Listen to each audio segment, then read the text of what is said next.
In 2012, when we did the last FAA reauthorization, I tried to get specific and hold people's feet to the fire. And we do that by putting some milestones and deadlines. And in the law, we said, for example, Mr. Whitaker, we said, required planning for integration. This is the law that was passed. A comprehensive plan not later than 270 days after the enactment of this act, the Secretary of Transportation consultation with representatives of aviation and federal agencies basically would come up with the plan. Was that deadline met? Yes, sir. Both a comprehensive plan and a 5-year roadmap were developed. They were both published in November of 2013. 2013. Okay. To further hold the feet to the fire, and some things have been done, as we pointed out and I mentioned earlier, we put a deadline. The plan required under paragraph 1 shall provide the safe integration of civil unmanned aviation systems into the national airspace as soon as practicable, but not later than September 30th, 2015. That's the deadline we put in there. Is that deadline going to be met? Well, you certainly won't have full integration of UAS. But the deadline is not going to be met? No. Okay. When do you predict the deadline will be met? Well, we're taking the issue in manageable bites, if you will. Yeah, and you testified that you're granting exemptions and waivers at a pretty rapid rate. What'd you say, 50 a week or something? Yes, sir. Yeah, but that's not what we intended. We intended for basically to have the rule in place by September. It's not going to be met. Now we're going to do an FAA bill, guys and gals, and we should hold their feet to the fire again. I don't know how you hold the feet to the fire because we've missed the deadline that we set in here, but we're going to have to do something. Is there something we're missing that we haven't done that could provide you with the assets to move forward or make certain this happens as soon as possible? And what's your deadline now?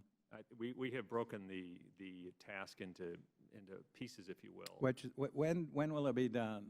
What was directed by law? So the rule was issued earlier this year in February. Comments were closed in April. We've received 4,500, approximately 4,500 comments.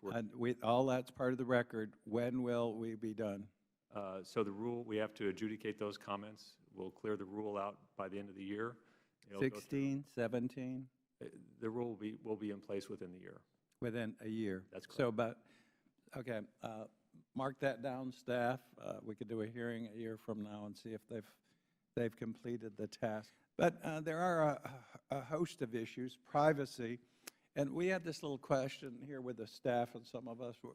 Who basically is in charge of setting the rules for privacy? Is it the individual states and law enforcement? Is it the Department of Justice? Is this an FAA responsibility in the rules that you're crafting? Mr. Whitaker, maybe you could shed some light on how we protect people's privacy. The President issued a presidential memorandum in February designating the National Telecommunication Information Administration as the lead on this issue. They have opened for public comment. I think that has closed. We are certainly a stakeholder in this conversation, but we do. So we need to call them and ask them when they'll have their rules in place for protecting privacy. They have the lead on this issue. But it is multi-jurisdictional. It's beyond just the federal level to protect privacy, isn't it? Aviation has always been a federal initiative and preemptive of state authorities, and I would assume. Well, a drone that's operating under 500 feet, whose responsibility would that be? Also federal, or can you?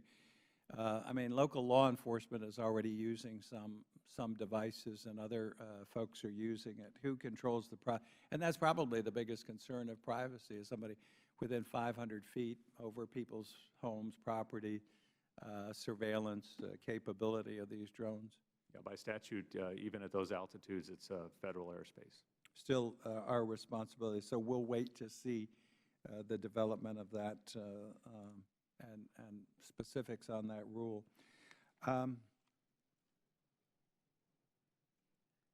Sir? I predict that there will be, that sometimes we don't move until there's an incident. There will be an incident. There will be a crash. There will be probably fatalities.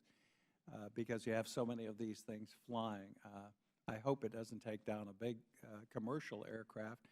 I hope it doesn't have a lot of fatalities, but I think it's inevitable. How many thousands of these drones are now flying? And I've heard different figures from several thousand to 20,000 flying. I don't know the exact figures. Perhaps Mr. Wynn does, but I think it's important to distinguish. The vast majority of those are amateur operations. They're not covered under the rule, and we're prohibited by statute from regulating that sector of the. So that still remains the primary risk. The other thing too is the Office of Inspector General published this report June 26, 2014, with a list of recommendations. I've got 1, 2, 3, 4, 5, 6, 7, 8, 9, 10, 11 major recommendations by OIG. Now, I have a report as of June, that's this month, of 2015. All of these are unmet. All of these are unmet. Some were supposed to be achieved and accomplished by here's one, October 30th, 2014. I'm going to submit to you and FAA this list, and within the time, we're keeping the record open for 10 days. I want a response that will be in the record of make certain that this is your response to OIG, but I want to make certain that that is in the record and confirm when you will achieve the recommendations that OIG put in their audit from 2014 that they're giving me this report on this month, 2015. Do you see what I want? Any questions? No.